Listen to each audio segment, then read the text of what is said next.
हमने स्टार्ट कर दिया। ठीक है, ठीक, थैंक यू।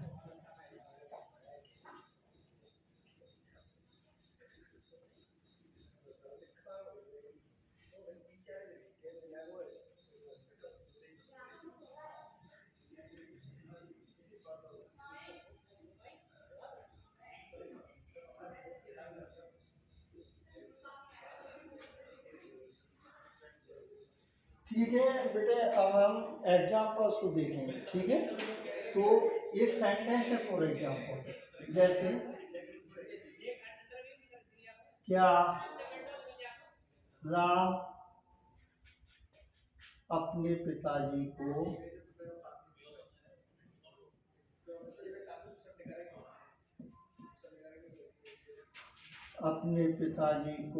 एक पत्र नहीं लिखता है। तो देखो, अब इसमें क्या है, मैं अभी आपको एक चीज बताइए कि बेटा आप हमेशा एक चीज ध्यान रखें, सेंटेंस में कुछ नहीं बदलता है, सेम वही प्रोसीडिंग रहती है जो मैंने अभी आपको समझाई थी रूल्स के हिसाब से। अब वही देखिए आप कि यहाँ पर क्या बदलेगा, केवल वर्ब बदलेगी, इसका प्रारूप बदल जाएगा, फॉर्म बदल जाएगी, टेंस बदल जाएगा। लिखता है तो मैं बोल दिया यहाँ पर लिखा, ये क्या हो गया, ये पास्ट इंडेफिनिट टेंस हो गया, तो सेकंड फॉर्म आ गई।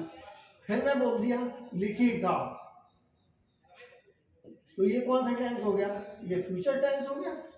ठीक है, अब यानी यहां पर ये जो वर्ड आ रहा है क्या, तो आप याद रखें सिंगल इंट्रोगेटिव सेंटेंस ऐसे होते हैं कि जिनके जो प्रश्न होते हैं हिंदी में उनमें सबसे पहले क्या आता है, और इंग्लिश में बाकी जिस टेंस का होता है उसी टेंस की हेल्पिंग वर्ब सबसे पहले आती है। तो यहाँ पर हमें कभी भूल करके वाट का यूज नहीं करना चाहिए इस तरह के सेंटेंसेस को हिंदी से इंग्लिश में ट्रांसलेट करते समय, विशेषकर जब जब सिंगल इंट्रोगेटिव का मैटर हो तब। तो इसमें हम क्या करेंगे कि हम सब्जेक्ट को देखेंगे। सब्जेक्ट हमारा क्या है इस सेंटेंस के अंदर, राम। तो राम कैसा सब्जेक्ट है, सिंगुलर है या प्लूरल है, पता चला कि ये सिंगुलर है। जब ये सिंगुलर है तो आपको पता है हेल्पिंग वर्ब दो है प्रेजेंट टेंस में, एक तो डू है, दूसरी डज है।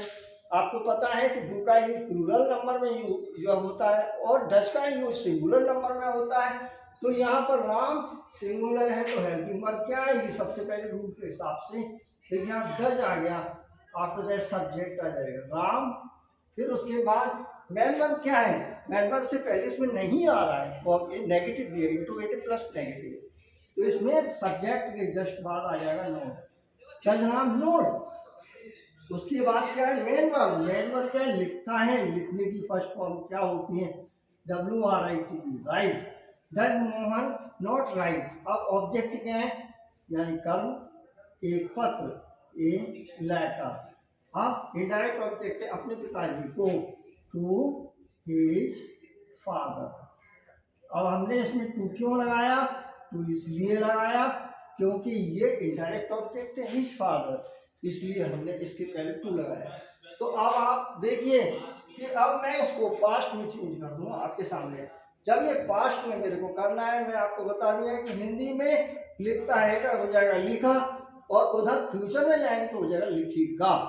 तो इसमें ओनली हेल्पिंग वर्ब चेंज होगी, पास्ट के लिए क्या करना है केवल हेल्पिंग वर्ब डिड, बाकी का सारा पूरा का पूरा प्रोसीजर सेम रहेगा। और फ्यूचर में जाएंगे तो राम नेम है, नेम हमेशा थर्ड पर्सन में आते हैं तो वो ही में आएगा, पुरुष है, इसलिए क्या आएगी हेल्पिंग वर्ब विल आएगी। तो देखिए ये पूरा का पूरा सेम रहेगा, तो ये चीज आप ध्यान रखें। ये तो हमारा सिंगल का प्रोसीजर रहा। अब जैसे मैं बोलता हूं कि राम अपने पिताजी को एक पत्र क्यों नहीं लिखता है, ठीक है ना, मैं आपको ये बोल रहा हूं कि राम अपने पिताजी को एक पत्र, एक पत्र यहां पर आ गया यानी क्यों, तो ये क्यों नहीं लिखता है। तो देखिए अब ये क्या हो गया, इसमें इंट्रोगेटिव वर्ड आ गया हमारा क्यों।